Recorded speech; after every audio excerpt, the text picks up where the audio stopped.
Hey there, I'm Mark from Spectrum Pulse, and today we have from Little Simz Lotus. It's been of no comfort to me that I felt increasingly distant from Little Simz's albums in the early 2020s. I saw all the critical acclaim that sometimes I might be introvert and no thank you got, and I heard the quality, but for as much revolutionary spirit balanced out with the introspection as it was trying to muster, for as grandiose as the mixes were trying to be, something just wasn't clicking for me. Maybe it was how I found her family storytelling and introspection more compelling, but often a half step away from getting truly getting all the more sour on No Thank You, which had me wishing for the playfulness that characterized a lot of her earliest albums, or maybe just a little too respectable in its production and language to really challenge the system, which left certain sentiments feeling a bit hollow, an issue I also had with her longtime producer Inflo and his mysterious project Salt. But regardless of my muted opinion on those albums, I remember feeling really sad when Little Simz put out in interviews that she couldn't tour in the United States given the expense of it all, where even despite a tremendous UK breakthrough, making and touring with music like hers with such grandeur can be expensive as all hell, which is why it was infuriating when it came out that she had given Inflo a series of loans, partially to cover Salt's only live performance in 2023, and he was refusing to pay any of it back. The litigation around the financial situation there is ongoing and messy from what I've ascertained. There's ties to Little Simz's advance from Sony plus Inflo's holding company, but suffice to say, Little Simz scrapped reportedly 4 albums that she had made with him, which depending on which stage they were reached in recording or production, that had to be expensive as all hell in order to strike off on her own, record something new. Now, I've been of the opinion that Little Simz needed to move away from Inflo in order to push her sound, but boy, I did not want to be right like this, and thus we got Lotus, a flower that's got all manner of symbolic meanings, but one of the few that actually can bloom in muddy waters. And even as a part of me kind of hates to say it, because I generally reject the awful framing that you need to go through immense strife in your life to make great art. Yeah, this is Little Simz's best album since at least Gray Area, possibly even earlier. And I'm going to start off with content, because the contrast with No Thank You from 2022 is jarring, but it is essential to highlight. While that album had a high floor thanks to Little Simz's talent,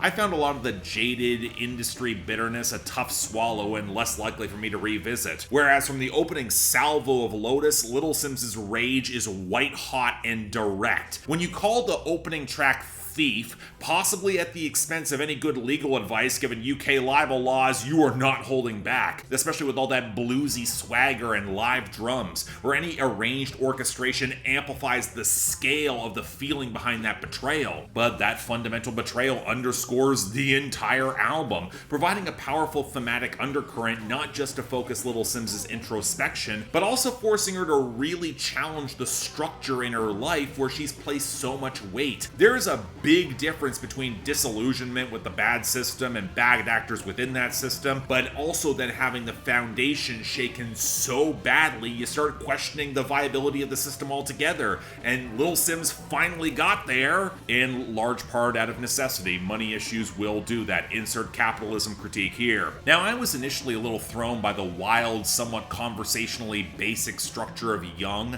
against that swaggering bass that felt yanked straight from a very specific brand of bluesy throwback from the late 2000s, or maybe playing to something similar to Doechie's Denial is a River and its insouciant confessions. But as a return to her come up and the era where Little Simz didn't have any money and she had to create from a leaner position, it completely makes sense. Thus, the arc of the album isn't just trying to process the betrayals and gaslighting and the ruined sense of trust, but also how one can create anew with new people behind you in your corner, especially given the type of black socio-political art that Little Simz and Inflo have made. This is the sort of betrayal that can wreck any faith you have in community. So it's very encouraging that this is Little Simz's project with the most varied guest feature list to date, spanning Moses Sumney and Michael Kiwanuka and Sampha to Wretch 32, playing out a sibling squabble that's drenched in family history against the shuddering vocal sample and the off-kilter keys on Blood, an album highlight for me. But for me, the project's most powerful bits of introspection come in its conclusion, the last 3 songs. Not just in the very tangible risk that comes with any sort of confessional vulnerability as a successful black woman in the capitalistic music industry, especially when that was exploited, that trust and vulnerability was exploited by someone she trusted, but also now trying to create again at that level, show that same vulnerability. I initially didn't love some of the flexing cuts on this album, like Lion or Only, even if I get their purpose to rebuild her own ego, mostly because I know she could write them in her sleep, and Lion is still probably the least interesting song here. But like Young, you need some of that to rebuild your own foundation.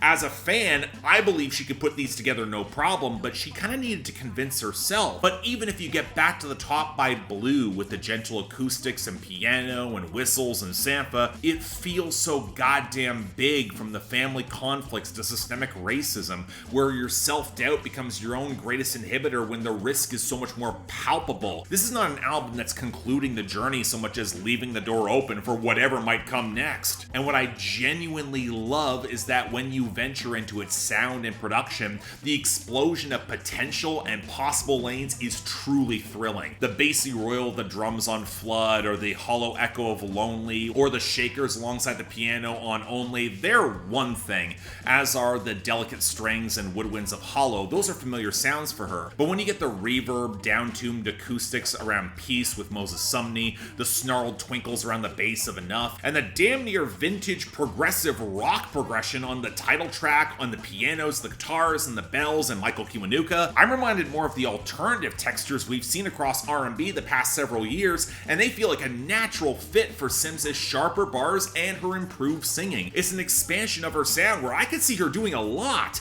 and there's so much melodic character to this project that feels earthier and more textured. It's still grandly theatrical, but it's more grounded and intense in that theatricality. It helps that it has stakes, not just in the paratext of she needs to recoup all the money lost, but also proving to herself that her ambitions, while having possibly a tighter margin, can still be realized in the scope of the sound. But if anything, I think Lotus opens up so many of the doors I thought were long abandoned back when I got on board in the mid-2010s with A Curious Tale of Trials and Persons, and how wildly colorful and eclectic it was, even if it was kind of patchy. She's a more refined performer now in both rapping and singing, but there's also more risks now being taken in production and storytelling. Where a more streamlined formula brought her success with Gray Area, it may have also stymied such experimental swings. Yeah, I hate that it took such horrible things to happen to Little Simz to break into this lane in this way. That's awful, but in a year stacked up with great rap music, this is an excellent album. It's a worthy contender. You've probably heard this album already when folks were looking for anything else besides that bad Lil Wayne, the Carter 6 project, and they found Little Simz and McKinley Dixon instead. But if you haven't, I think this nails the balancing act between her early potential and her theatrical refinement. I think it's easily her best album in years since Gray Area, if not earlier. So yeah, check this out. So yeah, thanks a lot for watching. If you want to see more, please be sure to like, share, drop comments, subscribe. Again, I'm a little bit later to this. I wanted to make sure I fully had time to digest this, especially as Little Simz and me haven't always seen eye to eye in terms of this channel. But yeah, she really came through. I think this album's great. I think it is a real contender this year, in a year that's had so many phenomenal hip-hop albums. But hey, leave y'all opinions down there below. I'm curious where more diehard Little Simz fans are feeling on this album. I think she really expanded her sound well, but again, I'm curious where y'all think. I think this is better than Sometimes I Might Be Introvert, but I know that might just be me.